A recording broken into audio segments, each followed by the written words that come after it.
ಈ ಏಕಾದಶಿಯನ್ನು ಮಾಡ್ತಕ್ಕಂಥ ವೈಜ್ಞಾನಿಕವಾದ ವಿಚಾರಕ್ಕೆ ಬಂದಾಗ ಇವತ್ತು ವಿಶ್ಲೇಷಣೆ ಮಾಡ್ತೀನಿ.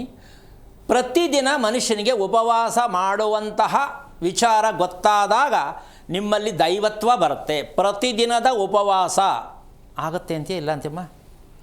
ಪ್ರತಿದಿನ ಉಪವಾಸನ ತಿನ್ನೋದೇ ಬೇಡವಾ? ತಿಂದು ಉಪವಾಸ ಮಾಡೋದು ಹೇಗೆ ಅಂತ ಹೇಳ್ಕೊಡ್ತೀನಿ ಇವತ್ತು. ತಿನ್ನದೇ ಉಪವಾಸ ಮಾಡುವುದನ್ನು ನೀವು ಕೇಳಲ್ಪಟ್ಟಿದ್ದೀರಾ. ತಿಂದು ಉಪವಾಸ ಮಾಡುವುದನ್ನು ಇವತ್ತು ಹೇಳೋದಕ್ಕೆ ಪ್ರಯತ್ನ ಮಾಡೋಣ. ಆಶ್ಚರ್ಯ ಅನ್ಸುತ್ತಲ್ಲ? ಹೌದು ಗುರುಜಿ. ಅಲ್ವಾ? ಎಂಥ ಅದ್ಭುತವಾದ ಪವಾಡ ಇದೆ ಅಂತ ನೀವು ಅನ್ಕೋಬೇಕೀಗ. ತಿಂದು ಉಪವಾಸ ಹೆಂಗೆ ಮಾಡೋದು ಅಂದರೆ, ರಾತ್ರಿ ಏನು ಟೈಮ್ಗೆ ಊಟ ಮಾಡಿರ್ತೀರ, 8 ಗಂಟೆ ಅಂತ ಹೇಳಿದೆ, 8, 9 ಅಂತ ಇಟ್ಕೊಳ್ಳೋಣ.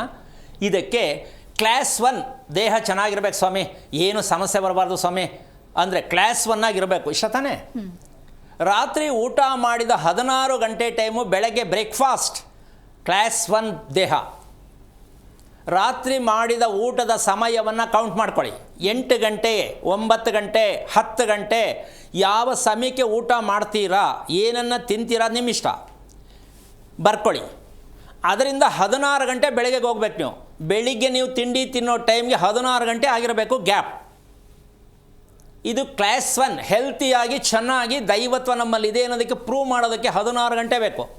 ಸ್ವಾಮಿ ಹಂಗೆಲ್ಲ ಆಗಲ್ಲ, ನಮಗೆ ತಾಪತ್ರಯ ಜಾಸ್ತಿ, ಸುಮಾರಾಗಿರೋದು ಹೇಳಿ ಅಂದರೆ ಅದರಿಂದ 2 ಗಂಟೆ ಹಿಂದಕ್ಕೆ ಬನ್ನಿ, 14ಕ್ಕೆ ಬನ್ನಿ. ಇದು ಮಿಡ್ಲ್ ಲೆವೆಲ್ಲು, ಅರ್ಧ ರೋಗ ಅರ್ಧ ಒಳ್ಳೆಯದು. ಅಯ್ಯೋ ಬಿಡಿ ಸ್ವಾಮಿ ಅವೆಲ್ಲ ನಮ್ಮ ಕೈಲಿ ಆಗಲ್ಲ ಅಂದರೆ 12 ಗಂಟೆಗೆ ಬನ್ನಿ. ಯಾವಾಗೋ ಹೆಂಗೋ ಏನು ರೋಗ ಬರ್ತದೋ ಹೆಂಗೋ ಅನುಭವಿಸ್ತೀವಿ. ಈ 3 ಸ್ಕೀಮ್ ಇದೆಯಪ್ಪ, ಯಾವ್ದು ಅರ್ಸ್ಕೊತೀರಾ ಅರ್ಸ್ಕೊಳ್ಳಿ. ಈ 16 ಗಂಟೆ ಏನಕ್ಕೆ ಸ್ವಾಮಿ ಬೇಕು ಇಷ್ಟೊಂದು ಗ್ಯಾಪು? ಕ್ವಶನ್ ಮಾರ್ಕ್ ಅಲ್ಲ? ಈ 16 ಗಂಟೆಯಲ್ಲಿ ಇದೆ ರೀ ನಿಮ್ಮ ಆಯಸ್ಸು, ನಿಮ್ಮ ಆರೋಗ್ಯ, ನಿಮ್ಮ ದೈವತ್ವ, ನಿಮ್ಮ ಆಧ್ಯಾತ್ಮಿಕ, ನಿಮ್ಮ ಮನದೇವರು, ನಿಮ್ಮ ಕುಲದೇವರು, ನಿಮ್ಮ ಗ್ರಾಮದ ದೇವರು, ಏನೇನು ದೇವರು ಎಲ್ಲ ಬೇಕು, ಎಲ್ಲ ಇದರಲ್ಲೇ ಇದ್ದಾರೆ. ನಾವು ನಮ್ಮ ದೇವರೆಲ್ಲೋ ಮರ್ತುಬಿಟ್ಟಿದ್ದೀವಿ ಅಂತ ಒಬ್ಬರು ಹೋಯ್ತಾರೆ. ಅದೆಲ್ಲೋ ಕೊಯಮತ್ತೂರು ಇದ್ದಂತೆ ಸ್ವಾಮಿ ನಮ್ಮ ದೇವರು ಅಂತ ಹುಡ್ಕೊಂಡು ಹೋಯ್ತಾರೆ. ಈ ಕತೆ ಎಷ್ಟು ಮಟ್ಟಿಗಿದೆ ಲೆಕ್ಕ ಹಾಕ್ಕೊಳ್ಳಿ. ಹುಡ್ಕೊಂಡು ಹೋಗೋದಲ್ಲ ರೀ ದೇವರು. ಯಾರೇ ಹೇಳಿ ದೇವ್ರು ನಿಮ್ದು ಅಲ್ಲೈತೆ, ಅಲ್ಲಿಗೆ ಹೋಗಿ. ನಿಮ್ಮ ದೇವ್ರು ಇದನ್ನು ಮಾಡಿ, ಇಲ್ಲೈತೆ, ಇದನ್ನು ಮಾಡಿ. ಇದೇ ತಾನೇ ಅನುಭವಿಸ್ತಾ ಇರೋದು ನಾವು. ಎಲ್ಲಿ ಹೋಗೋ ಸ್ವಾಮಿ ಹುಡ್ಕೊಂಡು? ನಿಮ್ಮ ಅಪ್ಪ ಅದು ಮಾಡಿದ್ರಂತೆ, ಅಲ್ಲಿಗೆ ಹೋಗಿ. ನಿಮ್ಮ ತಾತನ ಕಾಲದಲ್ಲಿ ಇದು ಮಾಡ್ತಿರಂತೆ, ಅದು ಮಾಡಿ. ಇದನ್ನು ಕೇಳಿ ಕೇಳಿ ಕೇಳಿ ಮುದುಕರಾಗ್ಬಿಡ್ತಾ ಇದ್ದಾರೆ ಕೇಳೋರೆಲ್ಲ. ಹೇಳೋರು ಮುದುಕರಾಗ್ಬಿಟ್ಟವ್ರೆ, ಅವ್ರಿಗೂ ಗೊತ್ತಾಗಿಲ್ಲ. ಹೇಳ್ತಾನೆ ಅವರೇ, ಅವ್ರು ಕೇಳ್ತಾನೆ ಅವರೇ. ಅದಕ್ಕೋಸ್ಕರವಾಗಿ ಈ 14, 12, 14, 16 ಇದು ನಮ್ಮ ಜೀವನವನ್ನು, ನಮ್ಮ ದೇಹವನ್ನು, ನಮ್ಮ ವಂಶದಲ್ಲಿ ಬಂದಿರತಕ್ಕಂಥ ಸಮಸ್ಯೆಯನ್ನು, ತಂದೆ ತಾಯಿಯಲ್ಲಿ ಬಂದಿರತಕ್ಕಂಥ ಕರ್ಮಗಳನ್ನು, ಅನುವಂಶೀಯತೆ DNA ಸೈನ್ಸಿಗೆ ಬಂದ್ಬಿಡಿ. ಈ DNA ಟೆಸ್ಟ್ ಮಾಡ್ತಾರ ಇಲ್ಲಮ್ಮ? ಈ DNA ಸತ್ಯನೇ 12, 14, 16. ಇದನ್ನು ವಿವರಣೆ ಕೇಳ್ತಾ ಇದ್ದರೆ ನಿಮಗೆ ನಿದ್ದೆ ಬರೋದಲ್ಲ. ಇವತ್ತು ಜನ್ಮ ಸಾರ್ಥಕವಾಯಿತು ಅಂತಿರೋ ಅಂಥ ಅದ್ಭುತವಾದ ಪವಾಡ ಇದೆ ಈ ಒಂದು ಸಮಯದ ಉಪವಾಸ. ಒಂದು ಸಣ್ಣ ಉದಾಹರಣೆ ಕೊಟ್ಬಿಡ್ತೀನಿ. 16 ಗಂಟೆ ಕ್ಲಾಸ್ 1 ಆಗಿರಬೇಕಾದ್ರೆ ರಾತ್ರಿ 8 ಗಂಟೆಗೆ ಊಟ ಮಾಡಿದ್ರೆ 16 ಗಂಟೆ ಎಷ್ಟು ಗಂಟೆ ಹೋಗುತ್ತಮ್ಮ ಬೆಳಗ್ಗೆ? ರಾತ್ರಿ 8 ಗಂಟೆಗೆ ಊಟ ಮಾಡಿದ್ದಾರೆ. ಬೆಳಿಗ್ಗೆ ಟಿಫನ್ ತಿನ್ನೋ ಟೈಮ್ಗೆ 16 ಗಂಟೆ ಆಗಬೇಕು. ಅಂದರೆ 8ರಿಂದ 8, 12 ಗಂಟೆ ಆಯಿತು. ರಾತ್ರಿ 8ರಿಂದ ಬೆಳಿಗ್ಗೆ 8, 12 ಗಂಟೆ ಆಯಿತು.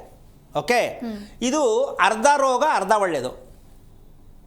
8 ಗಂಟೆಗೆ ಇನ್ನು ಸ್ವಲ್ಪ ಲೆವೆಲ್ಗೆ ಹೋದರೆ 10 ಗಂಟೆ. ಇನ್ನು ಸ್ವಲ್ಪ ಸ್ಟ್ಯಾಂಡರ್ಡ್ ಆಗಿರ್ತೀನಿ, 12 ಗಂಟೆ ಮುಂದಕ್ಕೆ ಹೋಗು. 12 ಗಂಟೆಗೆ ಬಂತು. ರಾತ್ರಿ ಮಾಡಿದ ಊಟ ಕರೆಕ್ಟಾಗಿ 16 ಗಂಟೆಗೆ ಗ್ಯಾಪ್ ಕೊಟ್ಕೋಬೇಕು. ದೇಹ ಚೆನ್ನಾಗಿರಬೇಕು ಅಂದರೆ 12 ಗಂಟೆಗೆ ಹೋಯ್ತು. ಹೌದಮ್ಮ? ಇನ್ನು ತಿಂಡಿ ತಿನ್ನೋದ ಊಟ ಮಾಡೋದ? ಅದೇ ಡೌಟ್. ಅದನ್ನು ಲೆಕ್ಕ ಹಾಕ್ಕೊಂಡು 12 ಗಂಟೆಗೆ ತಿಂದರೆ ಮಧ್ಯಾಹ್ನಕ್ಕೇನು, ಆಮೇಲೆ ಸಾಯಂಕಾಲಕ್ಕೇನು? ಈ ಮ್ಯಾಥಮೆಟಿಕ್ಸ್ ಗೊತ್ತಿತ್ತ ಸ್ವಾಮಿ? ಪ್ರತಿಯೊಬ್ಬರು ಬರ್ಕೊಳ್ಳಿ, ದಯವಿಟ್ಟು ಡೈರಿಲಿ ಬರೆದಿಟ್ಕೊಳ್ಳಿ. ಬೆಳಿಗ್ಗೆ ತಿನ್ನೋದು, ಮಧ್ಯಾಹ್ನ ತಿನ್ನೋದು, ರಾತ್ರಿ ತಿನ್ನೋದು ಇದ್ದದ್ದೇ ಸ್ವಾಮಿ. ಏನು ಅನುಭವಿಸಿದ್ದೀರಾ? ಏನು ತಿಳ್ಕೊಂಡಿದ್ದೀರಾ? ಯಾವ ರೀತಿ ಮಗು ಮಾಡ್ಕೊಂಡಿದ್ದೀರಾ? ಈ ಮ್ಯಾಥಮೆಟಿಕ್ಸ್ ಇದೆಯೇನಮ್ಮ? ಬೇಕಲ್ಲ? ಹಾಂ. ಜೀವನದಲ್ಲಿ ಬೇಕಾಗಿರೋ ಅತಿ ಮುಖ್ಯವಾದ ರೇಖಾಗಣಿತ ಅಂತ ಹೇಳ್ತಾರೆ. ಇದಕ್ಕೆ ಹೆಸರು ಏನು ಹೇಳ್ತಾರೆ? ರೇಖಾಗಣಿತ ಅಂತ ಹೇಳ್ತಾರೆ. ಇದು ಎಲ್ಲಪ್ಪ ಹುಡ್ಕೋದು? ಸಿಕ್ಕಲ್ಲ ರೀ. ಎಲ್ಲಿ ಹುಡ್ಕೋದು? ನಿಮಗೆ ಸಿಗಲ್ಲ. ನಾವು ಯಾವ ವಿಚಾರ ಹೇಳಿದ್ರು ನಿಮಗೆಲ್ಲೂ ಸಿಗಲ್ಲ. ಯಾವ ಪುಸ್ತಕ ಇನ್ನೂ ಪ್ರಿಂಟ್ ಆಗಿಲ್ಲ. ಅಂತಹ ಒಂದು ಅದ್ಭುತವಾಗಿರ್ತಕ್ಕಂಥ ಸಮಯದ ವಿಚಾರವನ್ನು ಒಂದೇ ಸಲ ದಡ್ದಡ್ದ ಅಂತ ಹೇಳೋಕ್ಕಾಗಲ್ಲ.